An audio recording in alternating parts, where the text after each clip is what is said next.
بسم الله الرحمن الرحيم.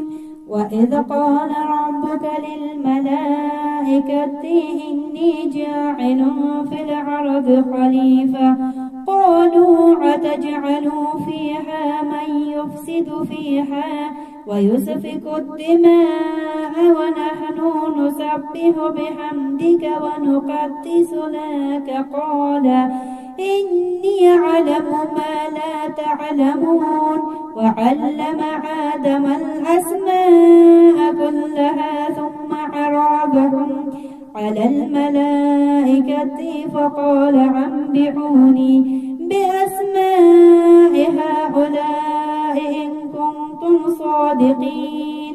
قالوا سبحانك لا علم لنا إلا ما علمتنا إنك أنت العليم الحكيم. قال يا آدم أنبئهم بأسمائهم فلما أنبأهم بأسمائهم قال ألم أقل لكم إني أعلم غيب السماوات والأرض وعلم ما تبدون وما كنتم تكتمون. وإذ قلنا للملائكة اسجدوا لآدم فسجدوا إلا إبليس أبى واستكبر وكان من الكافرين. وقلنا يا آدم اسكن أنت وزوجك الجنة وكولا منها رغدا حيث شئتما ولا تقربا هذه الشجرة فتكونا من الظالمين.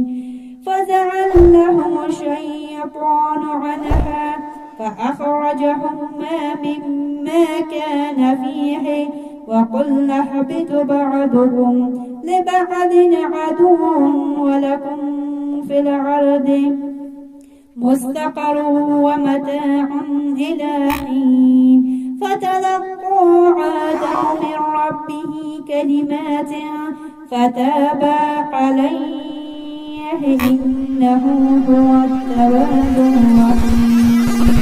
قل اهبطوا منها جميعا فإما يأتينكم مني هدى فمن تبع هداي فلا خوف عليهم ولا هم يحزنون. والذين كفروا وكذبوا بآياتنا أولئك أصحاب النار هم فيها خالدون. يا بني إسرائيل اذكروا نعمتي التي أنعمت عليكم وأوفوا بعهدي أوف بعهدكم وإياي فارهبون.